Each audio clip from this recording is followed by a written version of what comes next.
तो बच्चों पिछले लेक्चर में हमने एक तो प्रेशर बल्ब के बारे में देखा था, प्रेशर बल्ब किस तरह ड्रॉ किया जाता है, बॉयजेनिक इक्वेशन देखा था, और हमने concept of total stress, effective stress और न्यूट्रल स्ट्रेस देखा था। तो जो हमने concept neutral stress, effective stress और टोटल स्ट्रेस का देखा था, उसमें हमने ये देखा था कि जो इफेक्टिव स्ट्रेस होती है इसको सिग्मा बार बोल सकते हैं या सिग्मा डैश बोल सकते हैं। ये total stress minus pore water pressure होती है। तो this is effective stress equals to total stress minus pore water pressure.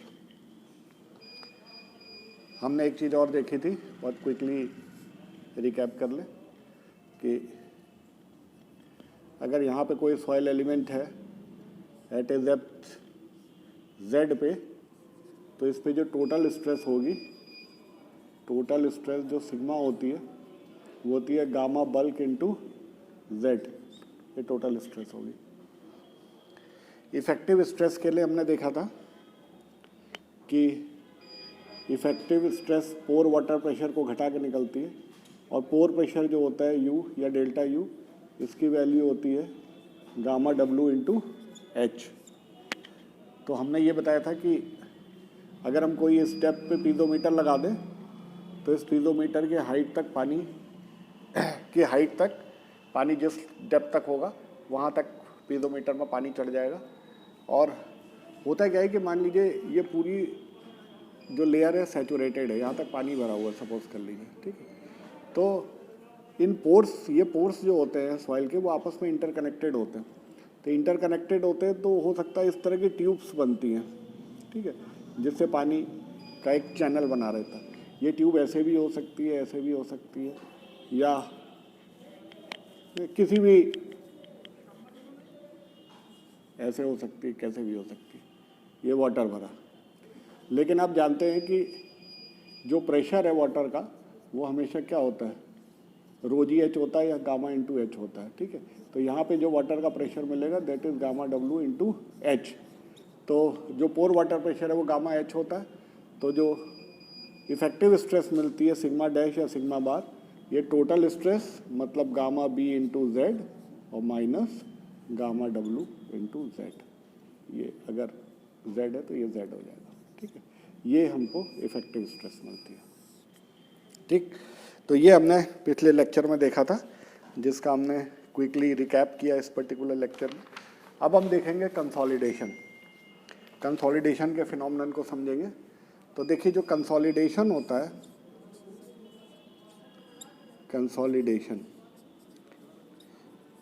Consolidation वो फिनोमेनन है जिसमें जो वॉइड्स होते हैं उसके अंदर का वाटर एक्सपेल हो जाता है, ठीक है। तो consolidation is a process of expulsion of water through pores, ठीक है। तो जो वाइट्स हैं या जो पोर्स हैं उससे जो पानी का एक्सपल्शन है वो प्रोसेस जो कंसोलिडेशन होती है। जैसे मान लीजिए यहाँ पे इस मिट्टी में यहाँ पे पानी है, ये लोड लगेगा तो धीरे धीरे क्या होगा, ये पानी एक्सपेल करना शुरू करेगा। ये तेज एक्सपेल करेगा, निकलेगा या धीरे निकलेगा, ये किस बात पे डिपेंड करेगा, मृदा की परमेबिलिटी पे डिपेंड करेगा। सेकेंड थिंग इज कि कंसोलिडेशन मैकेनिकल प्रोसेस नहीं होता, इट्स ए नेचुरल प्रोसेस। तो consolidation is a natural process. Natural process मतलब मान लीजिए यहाँ आपने कोई कंस्ट्रक्शन है, यहाँ आपने कोई बिल्डिंग बना ली और इसके अंदर पानी था, तो इस फोर्स की वजह से क्या होगा, एक access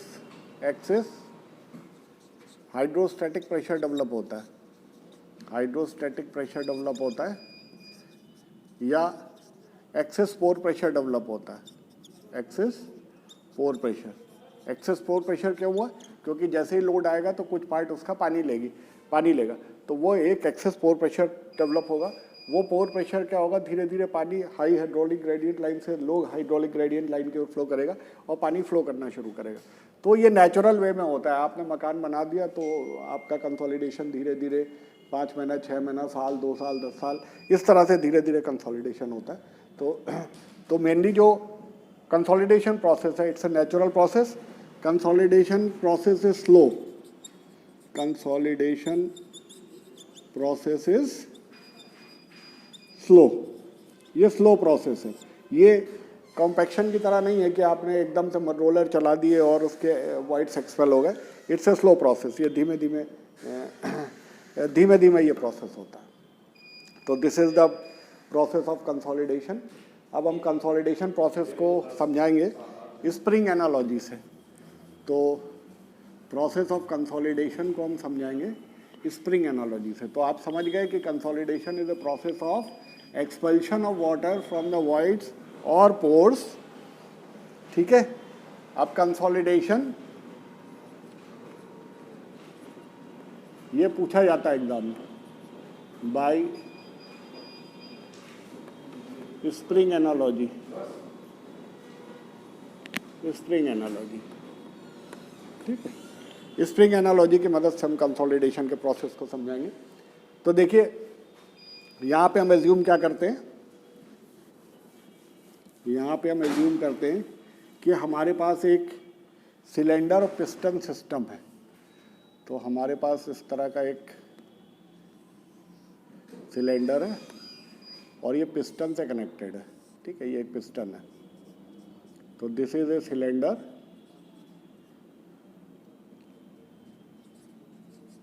and this is piston, जो कि एक स्प्रिंग से जुड़ा हुआ है। ये क्या है, एक इलास्टिक स्प्रिंग इससे जुड़ा हुआ है, ठीक है। ये सिस्टम है। मान लीजिए इनिशियली हाइपोथेटिकल एग्जांपल है, मान लीजिए ये 100 सेंटीमीटर, ये सपोज कर लीजिए ये डेप्थ, ठीक है। अब क्या हुआ,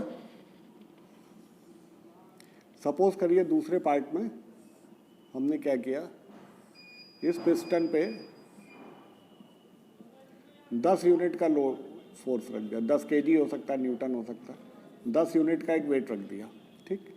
10 यूनिट का वेट रखेंगे तो क्या होगा, ये पिचक जाएगा, स्प्रिंग कंप्रेस हो जाएगा, तो ये जो है कुछ 80 सेंटीमीटर पे आ जाएगा, ठीक। तीसरे एग्जांपल पे लीजिए कि हमने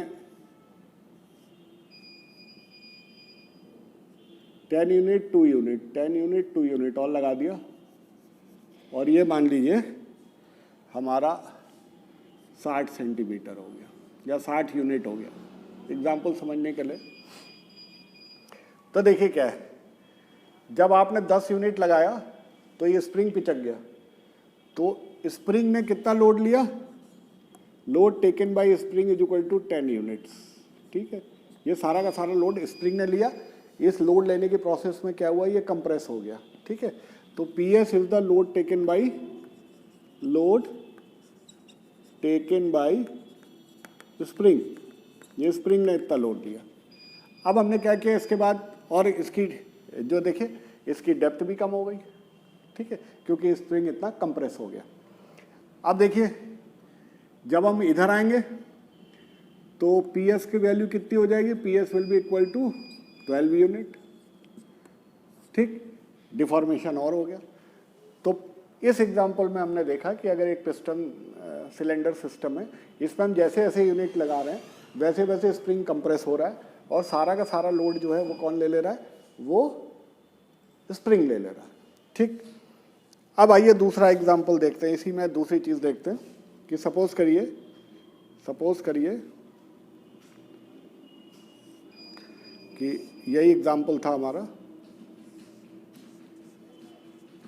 ठीक है। ये स्प्रिंग था, यहाँ से हमने इस पिस्टन में एक होल बना दिया और यहाँ पे हमने एक नॉब बना दिया और इस नॉब को क्लोज कर दिया, ठीक है। इस नॉब को क्लोज कर दिया और इसमें पानी भर दिया।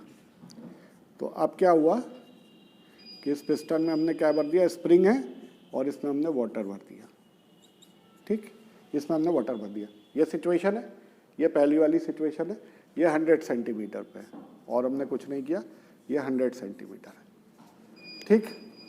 अब हमने सेकंड स्टेज में क्या किया, सेकंड स्टेज में क्या किया कि सेम स्प्रिंग है और ये आउटलेट वाल्व है जिसे हमने क्लोज कर दिया, ये स्प्रिंग लगा हुआ है, ये एरो का ध्यान दीजिएगा, ये एरो बंद को इंडिकेट कर रहा है, ये एरो से आप अपनी बात को समझा लेंगे, आपका एग्जामिनर भी समझ जाएगा आप क्या कहना चाह रहे हैं। तो ये इसमें वाटर भरा हुआ है और ये हमने 10 यूनिट का इसमें लोड रखा। अब क्या होगा, टोटल लोड इज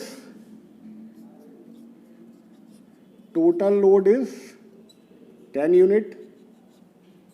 अब क्या होगा, वाटर जो होता है वो इनकम्प्रेसिबल होता है, असंपीड्य होता है, ये इसकी क्वालिटी होती है, ठीक है। तो वाटर इज इनकम्प्रेसिबल, तो वाटर इनकम्प्रेसिबल होगा मतलब वाटर कंप्रेस नहीं होगा। तो जैसे ही आप 10 यूनिट का लोड दोगे, सारा का सारा लोड जो है ये पानी ले लेगा, स्प्रिंग बिल्कुल भी प्रेस नहीं होगा क्योंकि पानी निकल नहीं पाएगा, तो स्प्रिंग बिल्कुल भी प्रेस नहीं होगा। स्प्रिंग प्रेस नहीं होगा इसका मतलब स्प्रिंग कोई लोड नहीं ले रहा है, इसका मतलब सारा का सारा लोड जो 10 यूनिट का आ रहा है कौन ले रहा है, ये पानी ले रहा है, और पानी ले रहा है तो मतलब load taken by water that is equal to 10 units, ठीक। When valve is closed, condition क्या है कि वॉल्व इज क्लोज्ड, ठीक। तीसरा फिगर लेते हैं,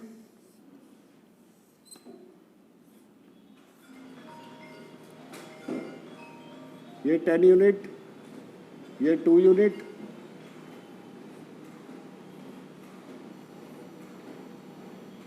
ये फिर बंद है, ये स्प्रिंग है, ये वाटर है, ठीक है। तो टोटल लोड यहाँ भी 12 यूनिट्स और load taken by water is equal to 12 unit, ठीक। Valve is closed, load taken by spring यहाँ कितना होगा, लोड टेकन बाय स्प्रिंग, यहाँ स्प्रिंग क्या लोड ले रहा है क्योंकि ये कंप्रेस नहीं हो रहा, ये 100 सेंटीमीटर है एज इट इज, ये भी 100 सेंटीमीटर है एज इट इज, तो यहाँ पे load taken by spring is 0, load taken by spring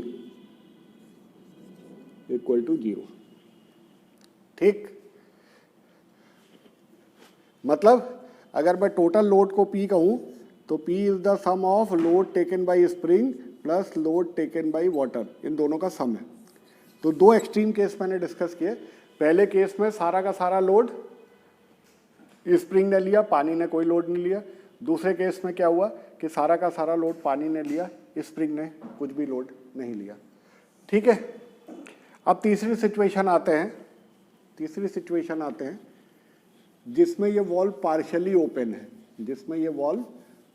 open है, तो देखिए क्या होगा जब वॉल्व पार्शियली ओपन होगा। तो ये पहला केस था, कोई लोड नहीं आ रहा है, तो ये हमने लिया है पार्शियली ओपन है, ठीक। अब हमने क्या किया कि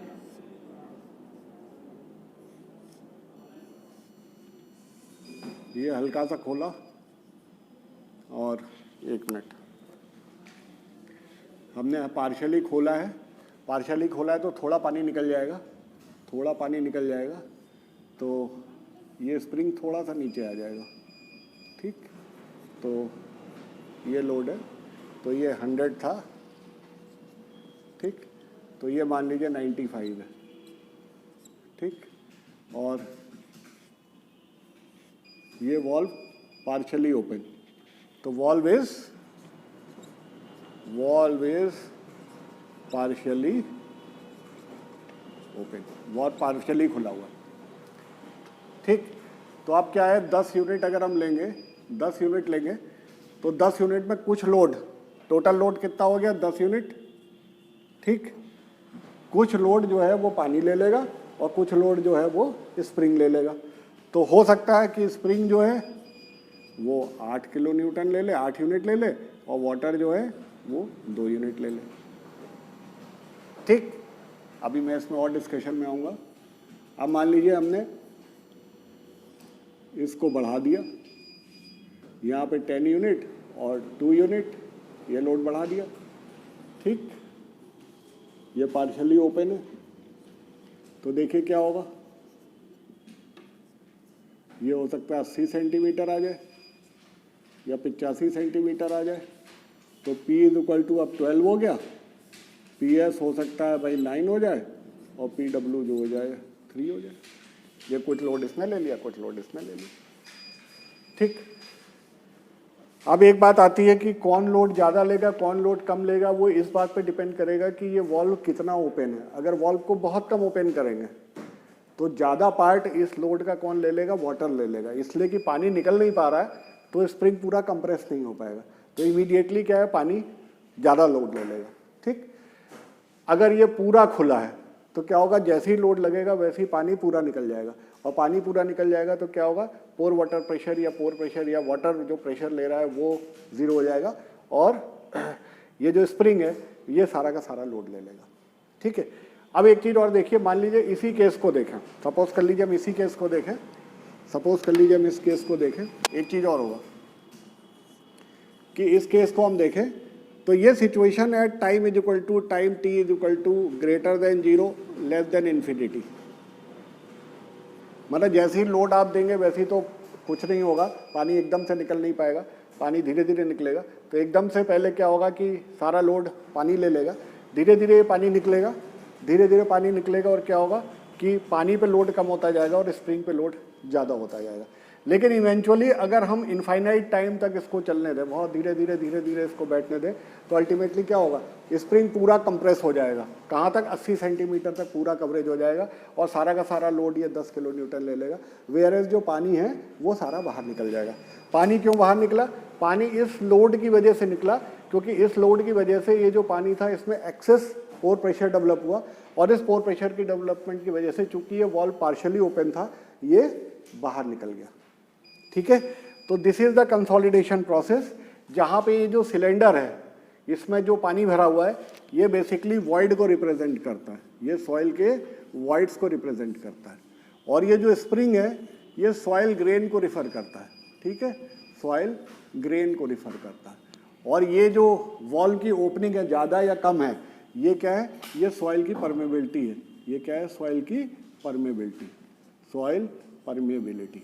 ठीक, अगर क्ले है तो उसकी परमेबिलिटी कम है तो हम कहेंगे वॉल्व बहुत कम खुला है। अगर सैंड है तो उसकी परमेबिलिटी ज़्यादा है तो हम कहेंगे वॉल्व ज़्यादा खुला है। तो देखिए हो क्या रहा है, किसी भी टाइम पे प्रोसेस में जब क्लेई सॉइल है, कंसोलिडेशन का फिनोमेनन तब बहुत इंपॉर्टेंट होता है जब क्लेई सॉइल होती है।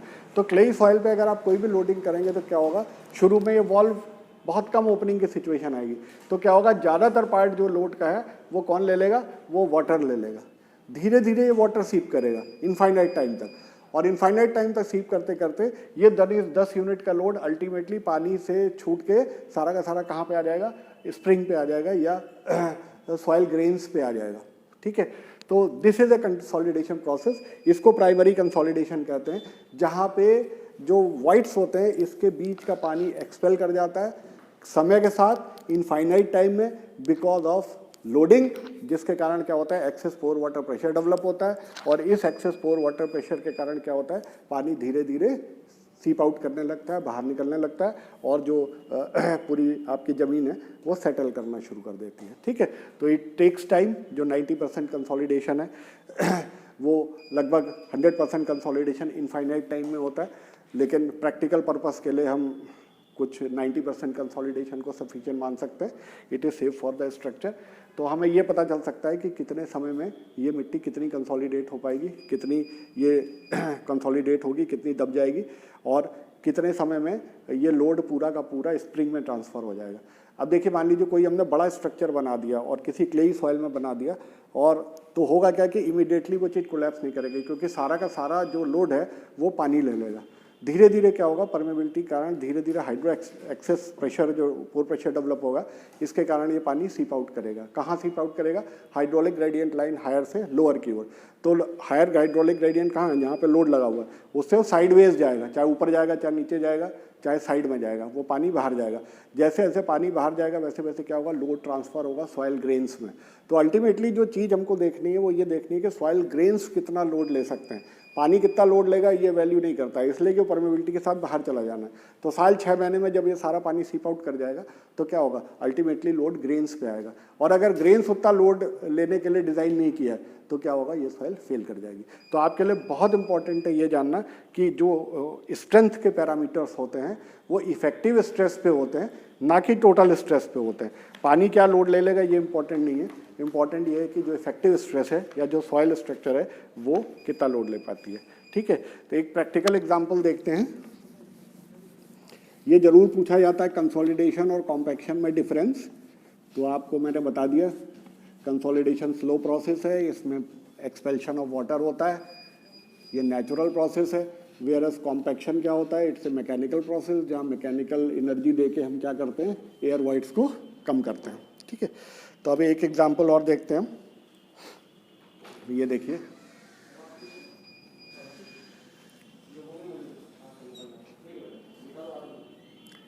ये मान लीजिए एक क्ले का डिपॉजिट है, सपोज कर लीजिए क्ले डिपॉजिट है, ठीक। और ये मान लेते हैं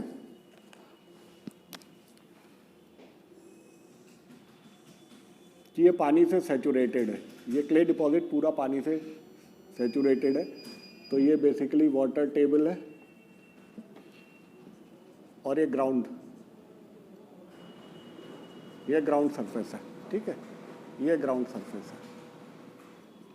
अब क्या है, किसी भी कारण से आपने कोई स्ट्रक्चर बनाया है, कोई भी स्ट्रक्चर यहाँ पे बनाया है, इस स्ट्रक्चर की वजह से क्या हो रहा है, यहाँ पे एक स्ट्रेस आ रही है, that is sigma Z. Suppose कर लीजिए एक सिग्मा जेड स्ट्रेस आ रही है। तो कंसोलिडेशन के लिए एक चीज़ और इम्पॉर्टेंट है कि कंसोलिडेशन के लिए फॉइल फुली सैचुरेटेड होनी चाहिए। इसमें पानी, हवा के एक्सपेल्शन का कोई मतलब नहीं है, इसमें पानी के एक्सपेल्शन का मतलब है। और ये इसीलिए हमने इस पर्टिकुलर एग्जांपल में से फुल्ली सैचुरेटेड बनाया। यहाँ मान लीजिए कि इस ऊपर स्ट्रेटम पे सैंड है, ऊपर स्ट्रेटम पे सैंड है, ठीक, और नीचे स्ट्रेटम पे भी सैंड है, ठीक, ये भी सैंड है। ठीक है, अब हम, और ये क्ले की डेप्थ मान लीजिए h, ठीक, मान लीजिए h। तो होगा क्या कि जैसे ही आप लोड लगाएंगे, जैसे ही ये स्ट्रक्चर का लोड इस सॉइल पे आएगा, वैसे क्या होगा, सारा का सारा लोड जो है वो कौन ले लेगा, चूँकि क्ले डिपॉजिट है, एक हाइड्रोस्टैटिक प्रेशर बनेगा तभी वो पानी निकलेगा। तो जैसा सारा का सारा लोड जो है वो कौन ले लेगा, वो पोर वाटर प्रेशर ले लेगा, पोर प्रेशर ले लेगा। T is equal to 0 at time T is equal to 0, यदि सिग्मा जेड आपकी टोटल स्ट्रेस है, मान लीजिए सिग्मा जेड आपकी टोटल स्ट्रेस है, तो सारी के सारी stress will be taken by water, pore water. तो U is equal to sigma Z, सारा का सारा लोड जो है पोर वाटर ले लेगा और इफेक्टिव स्ट्रेस क्या होगी, ये 0 होगी। मतलब सॉइल के ग्रेन्स पे कुछ भी असर नहीं आएगा। अब देखिए एट टाइम, दूसरी सिचुएशन देखते हैं, at time T is greater than 0 and T is less than infinity. ठीक है, मतलब 0 के बाद की क्या सिचुएशन होगी। तो 0 के बाद की जो सिचुएशन होगी वो ये होगा कि टाइम जैसे जैसे बढ़ेगा, ये देखिए ये जो क्ले के यहाँ पार्टिकल्स हैं, ठीक है, इसमें जो पानी है वो इमीडिएटली सैंड की ओर निकल जाएगा। लेकिन जो बीच में पानी है, बीच में जो पानी ट्रैप्ड है, वो क्ले के वॉइड से होता हुआ जाएगा, चाहे ऊपर चाहे नीचे। तो इट विल टेक टाइम। तो किसी टाइम टी पे जो सिचुएशन होगी वो क्या होगी, पोर प्रेशर डिस्ट्रीब्यूशन की। तो पोर प्रेशर डिस्ट्रीब्यूशन इस तरीके से होगा, जो पोर प्रेशर होगा वो इस तरीके से होगा। ठीक है, तो pore pressure distribution of, this is distribution of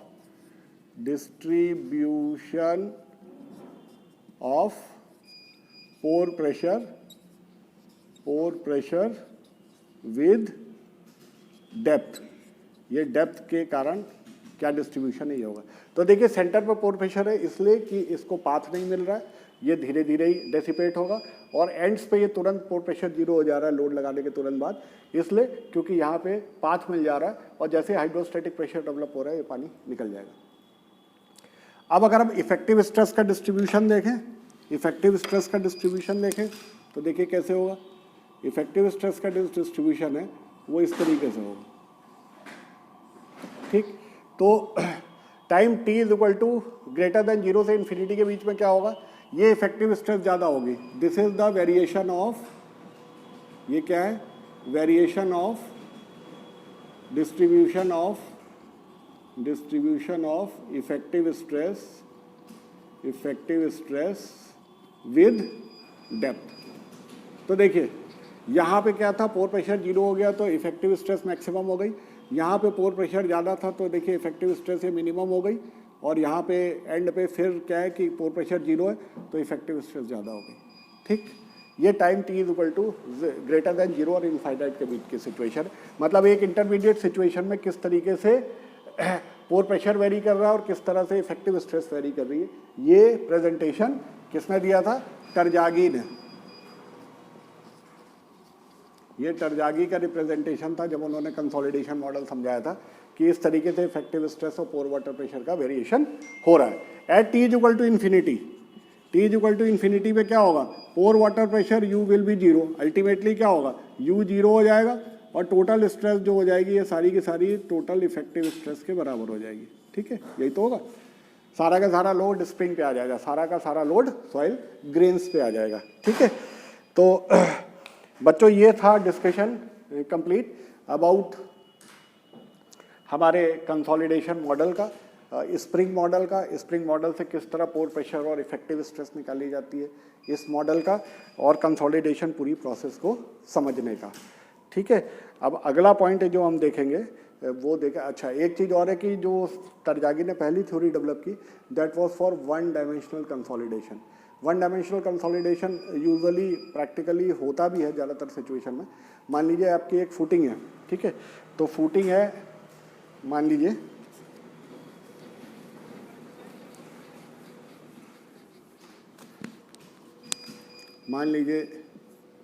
ये कोई फुटिंग है, अब इसमें लोड आ रहा है, तो लोड की वजह से क्या होगा, लोड की वजह से सबसे पहले जो है यहाँ की जो मिट्टी का सॉइल होगा इसमें हाइड्रोस्टैटिक प्रेशर डेवलप होगा, एक्सेस पोर वाटर प्रेशर डेवलप होगा और ये निकलेगी, पानी इधर को निकलेगा।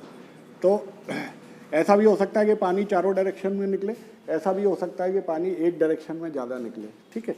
तो अगर इधर को कुछ इम्परवियस लेयर है जो पानी का इस डायरेक्शन में फ्लो नहीं अलाउ कर रही है तो पानी एक डायरेक्शन में होगा। तो जब पानी सीप करता है वन डायरेक्शन में अप या down because of excess hydrostatic pressure, तो ये कंसोलिडेशन जो है ये वन डायमेंशनल कंसोलिडेशन कहलाता है, ठीक है। One dimensional consolidation. तो वन डायमेंशन कंसोलिडेशन क्या होता है, वन डायमेंशनल कंसोलिडेशन वो कंसोलिडेशन होता है जिसमें पानी जो सीप करता है वो वर्टिकल डायरेक्शन में सिर्फ करता है, बाकी रेडियल डायरेक्शन में नहीं करता, और वर्टिकल अप या डाउन सीप करता है। तो this is known as one dimensional consolidation. तो वन डायमेंशनल कंसोलिडेशन को समझाने के लिए जो इक्विपमेंट्स यूज होते हैं दैट इज कंसोलिडोमीटर या ऑडियोमीटर कहते हैं। तो नेक्स्ट टर्म में हम देखेंगे कि ऑडियोमीटर क्या होता है और ऑडियोमीटर से किस तरह से हम कंसोलिडेशन करते हैं। Thank you.